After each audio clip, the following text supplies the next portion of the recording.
Ayun, no? Beng-benga na naman to, mga lods. Ayun, ha. Nakikita kami yung toolbox ko na yan. Tatak, ano yan? Tatak tradesman. Ayan, na tayo. Sa sideline tayo, mga lods. Kakana tayo ngayon, kakana. Ayan. Nire-rescuein tayo ngayong umaga. At ating kataryahin.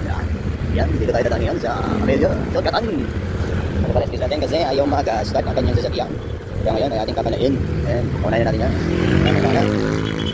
Ayan, tayo kante. Okay. Let's go. Tingnan na. Alright, nandito na tayo sa area. Open natin. Ito yung ating pang-mag. Sabi may concern ay confirm muna natin ang concern. Ito ay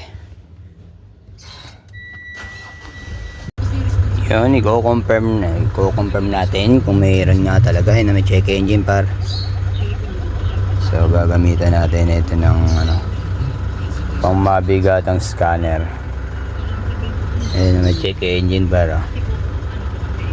Sabi naman ng customer wala naman siyang okay naman ang kanyang performance.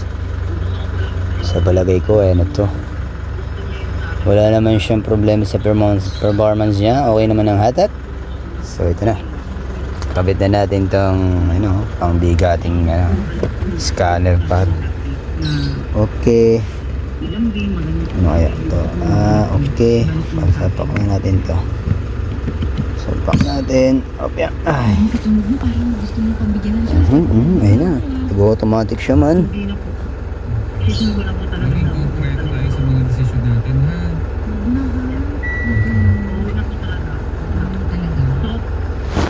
Ano daw?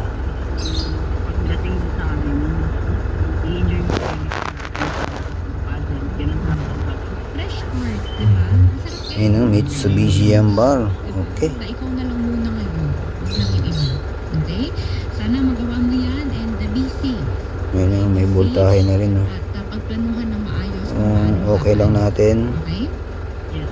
Alright. Maraming salamat, Yvonne. Ayan po si Yvonne, mga kabarangay. Ang hirap din ko kwento. No fault sa transmission. Nagsasain lang yung niya. Tapos hindi niya alam. Usapan na pala natin. Find fault code, KOS. Technical parking brake, wala din problema. So pagpaparihab, kung paano matutulungan na iparihab ko. Basa nyo ba? Bisa itong scanner na to. Comment lang kayo sa Facebook live natin para mabasa din mamaya ng Yvonne kung sakali ko pag binalikan mo. Okay. Ayan, sa gateway lane, wala din problema. So, ayun na. Diagnostic report pare.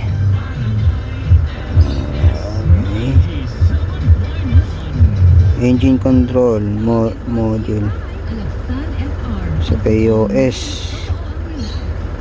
Tingnan na natin ba. Ayan, fuel filter exchange fill na naman.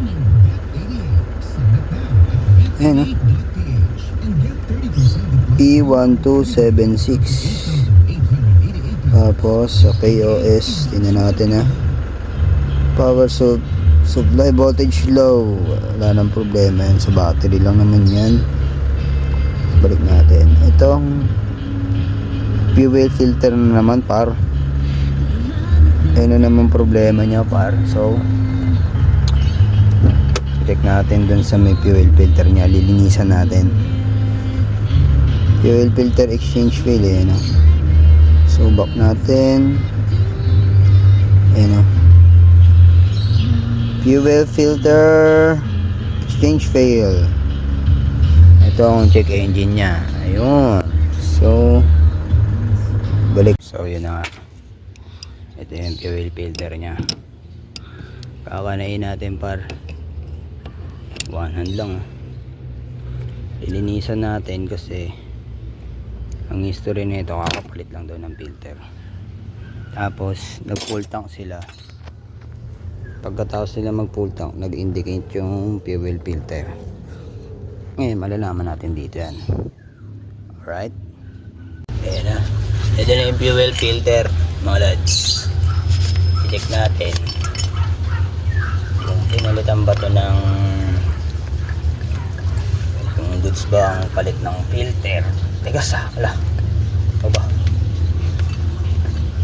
Grabe kakadali dito tigas oh. Ito ang ano eh,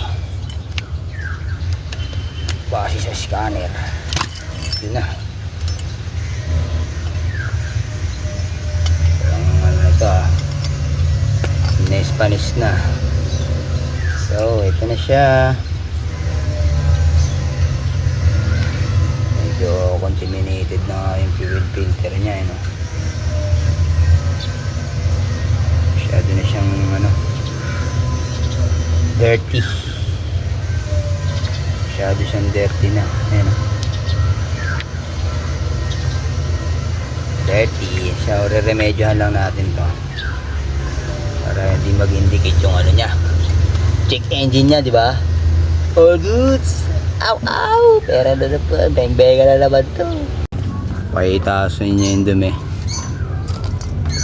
Grabe dumi. Salin natin dito. Sa baka itong pinapagasan nila bawasing.